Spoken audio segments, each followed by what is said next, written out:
On behalf of Wiper Patriotic Front, allow me to make the following statement for immediate release. Today, the second day of September 2025. To all of you, and we thank you for joining us today at Wiper headquarters. First, on behalf of the party, we extend our sincere condolences to Stephen Kalonzo, one of our long-standing staffers, who unfortunately lost his son due to illness. Stand with him and the rest of the family at this very difficult time. Second, a rebrand. We launched a 5-day challenge in mid-August on all creatives, especially our Genz talent, to help design the new logo for the Wiper Patriotic.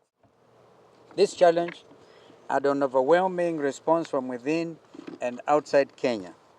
We would at this moment take this opportunity to thank who submitted their designs for our consideration. You were inspiring in your thought process. You engaged our imagination through your vision, your reimagination of a patriotic front. While the final selection is not yet final, we will, in the course of review our top 3 choices and, as promised, engage the creatives.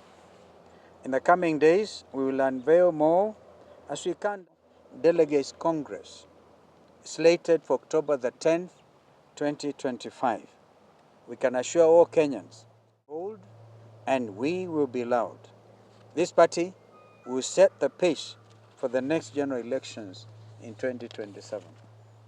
Fellow patriots, there is something fundamentally wrong with the state of our nation under the existing regime. Scandal after scandal and attempts to sell off Kenya's crucial infrastructure on the cheap are the modus operandi of this disgraced regime. This is the reason why Kenyans from all corners of our country simply have hashtag one term as their #1 agenda. Shall I repeat one term? One term. One term. One term. One term. One term.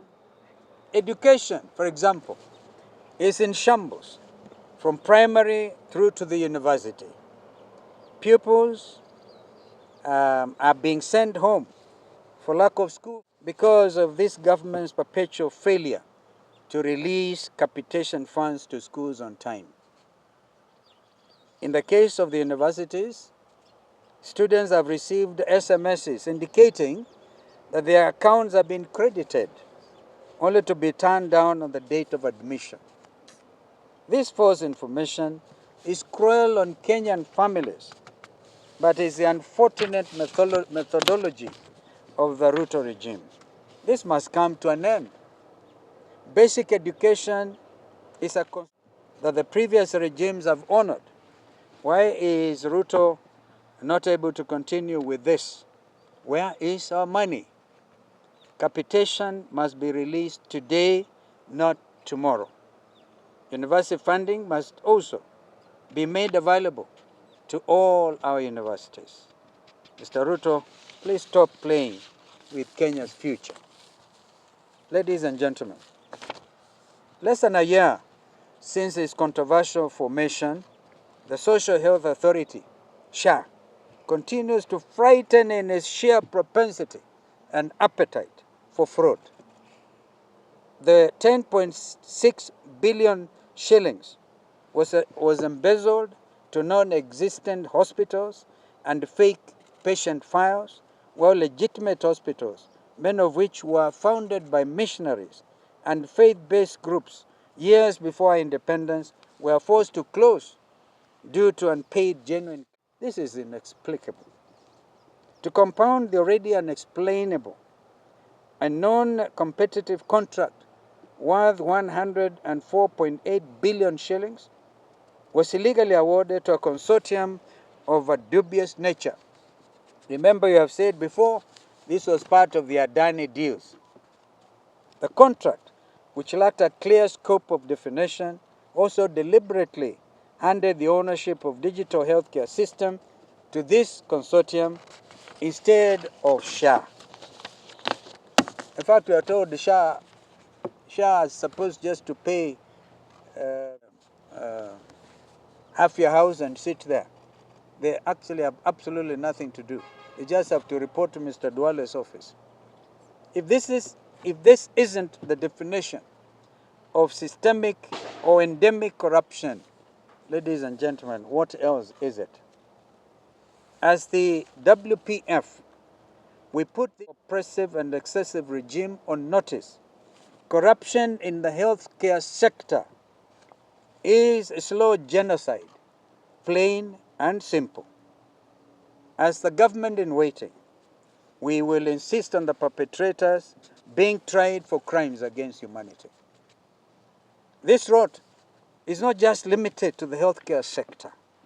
The e-citizen government platform for handling public funds is a haste, literally another fraud. This digital impunity and operational opacity must come to an end. Ladies and gentlemen, what we are witnessing in Mandera County is what is defined in international law as simply occupation. Mr. Ruto, have you ceded the Kenyan territory to foreign troops? Is your regime too weak to defend Kenya's territorial integrity? Therefore, you have had the governor, Mandera, come out strongly, crying out, please get out these jubilant forces. And the other day, people castigated Rigathi for talking about this issue. Now the truth has come out.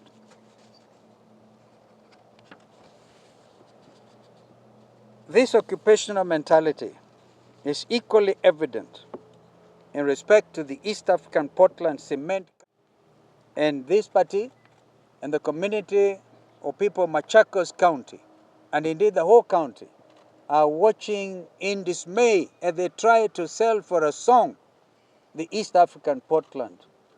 Same, of course, the people in Kajiado. It is not just East African Portland Cement Company, but the Karura Forest as well. Karura Forest evokes very serious emotions. Our late sister, Professor Wangari Maathai, suffered a forest. The chairman of CFA, Karura Forest Association, Professor Njuguna, called me yesterday. And what is happening there is completely, and they must stop the nonsense. And they want to build a road through Karura. Kenyans have now developed a habit of going for early morning runs and walks. Please stop. Don't deal with Karura Forest.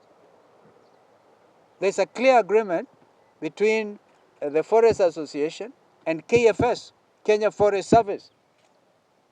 You know, we will be addressing these issues, sometimes sentimentally, because we cannot have this country go backwards. I now want to deal with political intolerance in recent months and tell this regime that every Kenyan has the right to be heard anywhere in the country. And no one can claim to own Kenya. Kenya belongs to Kenyans. One nation, one people. That is actually a clarion call as well, even as WPF.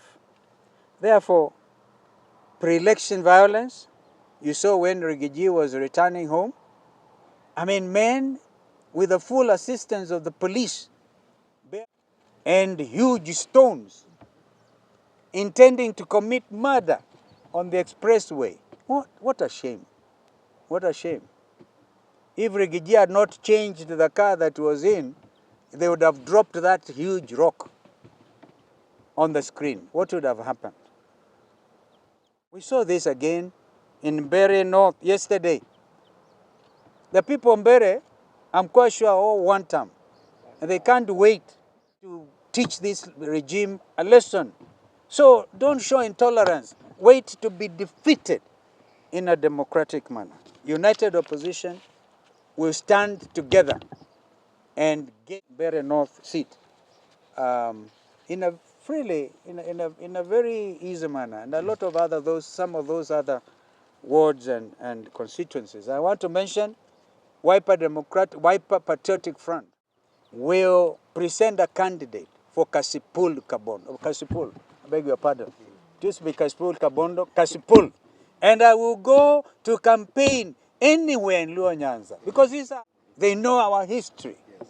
And no amount of intimidation will come in our way. So, I really cherish defeating both ODM and UDA in Kasipul. Let us meet. But we are telling you, even IBC, so far you have existed as a state organization.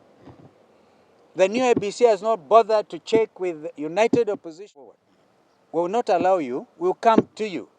We will come to you.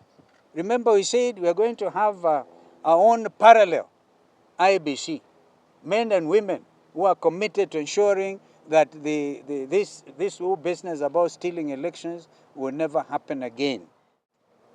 And finally, IBC has announced the start of voter registration from September 29, 2025. Of course, we must remind them, voter registration in accordance with the law is actually continuous, but they had stopped the exercise.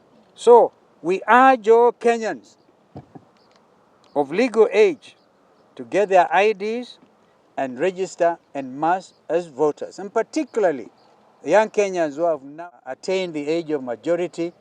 A lot of them, we know there's an attempt to deny you IDs. We will not allow that to happen. Take out the IDs, register this regime. This is the way we shall rescue and reclaim our beloved nation from this oppressive regime. Together, we shall hash Kenya. So when I say wiper, no, one term, Komboa Kenya.